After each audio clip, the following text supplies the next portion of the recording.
जय श्री गणेश। नमस्कार, मैं आचार्य संजय द्विवेदी। मेरे समस्त प्रबुद्ध दर्शकों का मेरे चैनल पर हार्दिक स्वागत है। प्रिय दर्शकों, आज मैं मीन राशि का जून माह का मासिक राशिफल लेकर आपके सम्मुख उपस्थित हूं। जून माह में जो ग्रहों की स्थितियां बन रही हैं तथा जो ग्रहों के परिवर्तन होंगे, जून माह में आपको कितना लाभ देने जा रहे हैं, जो स्थितियां बन रही हैं उससे आपको कितना लाभ प्राप्त होगा, इस माह में किन किन भावों की प्रबलता प्राप्त होगी अथवा कहीं पर कोई समस्या या अवरोध है तो उसका क्या निराकरण है, संपूर्ण विश्लेषण मैं पूर्ण तर्क के साथ करने जा रहा हूं। प्रिय दर्शकों, इस राशिफल को आप अपने लग्न तथा राशि दोनों के अनुसार देख सकते हैं। मीन राशि के लिए आपके लग्न में ही शनिदेव का गोचर चल रहा होगा। आपके द्वितीय भाव में शुक्राचार्य होंगे जो कि 1 जून को ही यहाँ पर परिवर्तन करके आएंगे तथा तृतीय भाव में सूर्य और बुध का प्रबल रूप से महायोग बना हुआ होगा। आपके चतुर्थ भाव में गुरुदेव बृहस्पति गोचर कर रहे होंगे। पंचम भाव में मंगल और चंद्रमा का एक योग बना हुआ होगा। प्रारंभिक समय में चंद्रमा यहाँ पर गोचर कर रहे होंगे। आपके षष्ठम भाव में केतु का गोचर होगा। आपके द्वादश भाव में राहु का गोचर चल रहा होगा। प्रिय दर्शकों, जून माह में जो ग्रह स्थितियां बन रही उसमें प्रारंभिक समय से ही राहु और केतु के बीच में समस्त ग्रह स्थित हैं, जिसके कारण कुछ न कुछ यहाँ पर समस्याएं या अवरोध इस प्रकार का एक योग अवश्य बनता है। परंतु मीन राशि के लिए कुछ ऐसे प्रबल योग बन रहे हैं जो महाराज योग हैं, जो आपको कुछ विशेष लाभ देने जा रहे हैं। जब भी शनिदेव लग्न में होते हैं तो लग्न को प्रबल कर देते हैं, यहाँ पर आपको कर्मठ बना देते हैं। शनिदेव आपको कर्तव्यनिष्ठ बना देते हैं, आपको न्यायोचित बना देते हैं। तो यहाँ जो शनि का आचरण है उसी प्रकार से आपको भी आचरण करना चाहिए। आलस्य का त्याग करना चाहिए, पूर्ण रूप से न्याय के मार्ग पर चलना चाहिए तथा अपने काम को निष्ठा के साथ संपन्न करना चाहिए। अब शनिदेव चूंकि किसी भी कार्य को कराने में थोड़ा सा विलंब कर देते हैं, यहाँ पर प्रयास ये करें आज का काम आज संपूर्ण करें। काम को टालने की प्रवृत्ति से बचेंगे तो समस्याओं से बचेंगे। अब यहाँ पर शनिदेव आपको बलवान बना रहे हैं, आपको सामर्थ्यवान बना रहे हैं, आपको निष्ठावान बना रहे हैं, आपको आध्यात्मिक बना रहे हैं। इसी प्रकार से गुरु का प्रभाव भी लग्न पर होगा, जिसके कारण आपकी क्षमता में पहले से कई गुना वृद्धि हो जाएगी। आपकी एनालिटिकल एबिलिटीज में इंप्रूवमेंट हो जाएगा। आपकी गणनाएं बहुत अच्छी रहने वाली। अब यहाँ पर बुद्धि का बल, ज्ञान का साथ, कर्मठता तथा धैर्य ये आपके लिए श्रेष्ठ लाभकारी होने वाला है। और गुरु और शनि का जब भी योग होता है तो ऐसा व्यक्ति आध्यात्मिक भी होता है और अपना संपूर्ण सामर्थ्य, अपना संपूर्ण प्रयास अपने कार्यक्षेत्र में लगाता है।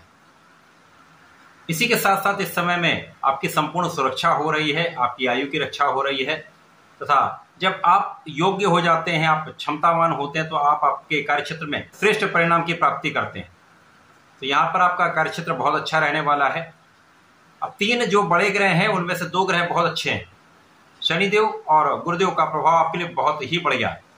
परंतु यहाँ पर जो तीसरे लंबी अवधि के ग्रह राहु हैं, उनका प्रभाव आपके व्यय को बढ़ाने वाला होगा। आपके लिए कहीं न कहीं व्यवधान उत्पन्न करने वाला होगा, शत्रु बढ़ाने वाला होगा, विवाद बढ़ाने वाला होगा तथा अनावश्यक यात्राओं में आपका धन व्यय कराने वाला होगा। इसी कारण से स्वास्थ्य में कुछ समस्या भी हो सकती है, तो यहाँ आपको ध्यान देना चाहिए। यद्यपि गुरु का प्रभाव राहु पर है, जिसके कारण राहु की जो नेगेटिविटी है, राहु का जो नकारात्मक प्रभाव है वो बैलेंस होगा, परंतु द्वादश भाव में राहु कहीं न कहीं कुछ समस्या तो अवश्य करते हैं। लेकिन इस समय में आपका भाग्य प्रबल रहेगा। जून माह में बुधादित्य योग जो आपके तृतीय भाव में बन रहा है, महायोग है, सूर्य कारक हैं, बुध 2 केंद्र के स्वामी है, जिसके कारण आपका भाग्य प्रबल रहेगा।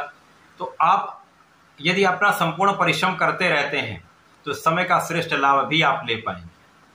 भाई बहनों का पूर्ण सहयोग मिलेगा, अच्छे मित्रों का साथ प्राप्त होता है, तो आप धर्म का अनुकरण करते हैं। इस समय में आपके नेतृत्व की क्षमता अच्छी रहती है। इस समय आपके बुद्धि का बल श्रेष्ठ रहता है, वाणी का भाव प्रबल रहता है। अब शुक्राचार्य जो आपके द्वितीय भाव में धन के भाव में है, जो ऐश्वर्य वैभव धन संपदा देने वाले हैं, यहाँ पर आपके धन के भाव में गोचर कर रहे हैं। क्योंकि यहाँ पर शुक्राचार्य जो है आपके अष्टम के स्वामी, अष्टम के स्वामी का गोचर आपके द्वितीय भाव में होना कुछ धन तो व्यय कराएगा, धन का संचय नहीं हो पाएगा, परंतु आपको धन की निरंतरता प्राप्त होगी, धन का लाभ प्राप्त होगा, पैतृक संपत्ति से लाभ प्राप्त हो रहा है। तो यहाँ पर धन की कोई बहुत बड़ी समस्या नहीं है।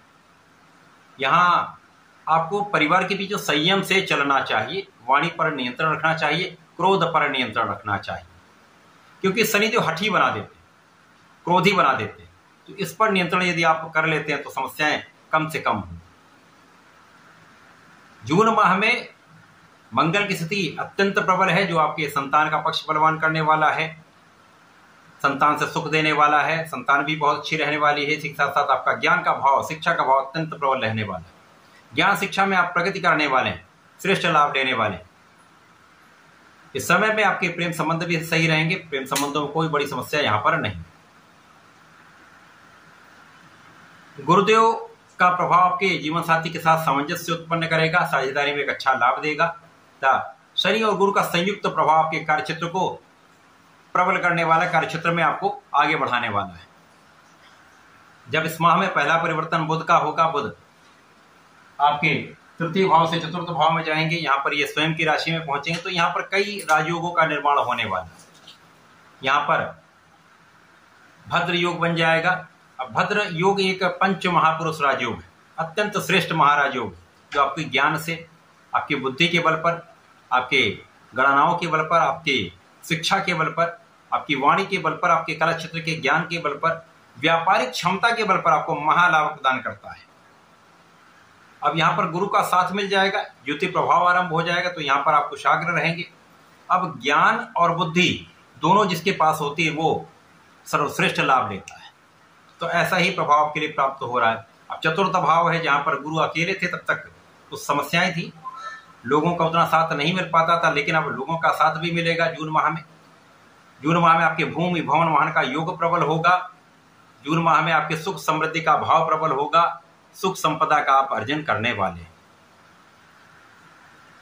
मंगल राशि परिवर्तन करेंगे, मंगल राशि परिवर्तन 7 जून को ही करेंगे, ये आपके षष्ठम भाव में चले जाएंगे। अब यहाँ पर ये राहु की सीधी दृष्टि के प्रभाव में होंगे।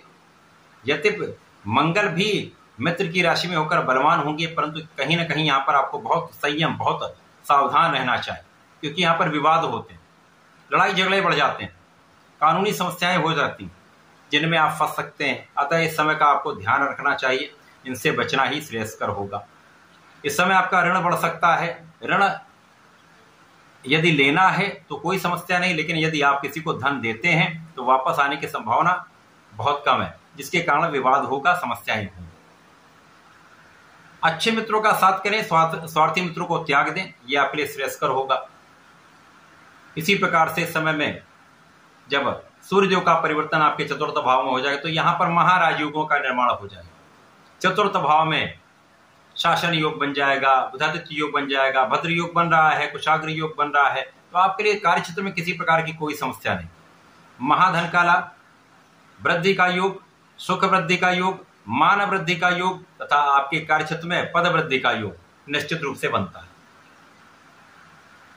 इसी प्रकार से जब 23 जून को बुध पुनः परिवर्तन करेंगे, पंचम भाव में जाएंगे। यद्यपि ये मित्र की राशि नहीं है, परंतु यहाँ पर बुध का जो कार्यकत्व है, ज्ञान शिक्षा का, जो गुरु का भी कार्य है, बुद्धि से संबंधित जितना भी कार्य है वो बुध का है।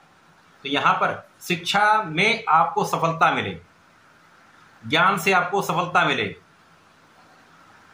वाणी से आपको लाभ मिलेगा, ज्ञान से आपको लाभ विशेष रूप से प्राप्त होगा। व्यापारिक क्षेत्र में बड़ी सफलता का योग यहाँ पर बन जाए। अब जब अंतिम परिवर्तन शुक्राचार्य का जो 29 जून को होने वाला है, शुक्राचार्य अपनी स्वयं की राशि तृतीय भाव में जाएंगे, यहाँ पर ये मालव योग में पहुंच जाएंगे।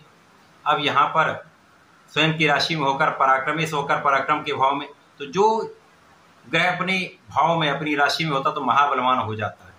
आपके परिश्रम को ये कई गुना बढ़ा देंगे, आपके भाग्य को महाप्रबल कर देंगे, जिसके कारण ये समय आपके लिए अत्यंत श्रेष्ठ हो जाएगा। भाग्य का भी साथ, ज्ञान का भी लाभ, बुद्धि का भी बल, सामर्थ्य में भी वृद्धि, नेतृत्व की क्षमता में वृद्धि, सुख समृद्धि का संपूर्ण लाभ आपको प्राप्त होगा। तो ये माह आपके लिए अत्यंत श्रेष्ठ है। श्रेष्ठ लाभ देने वाला है। इस पूरे माह में आपको निरंतर नियमित रूप से सूर्यदेव को जल देना चाहिए। ओम घृणी सूर्याय नमः का जप करना चाहिए। इस माह में आपको भगवान भोलेनाथ की आराधना करनी चाहिए। नमः शिवाय पंचाक्षर मंत्र का जप यदि नित्य करेंगे, कम से कम 108 बार कर लें, विशेष लाभ आपको प्राप्त होगा। तो ऐसा करके इसका लाभ लें। धन्यवाद, नमस्कार।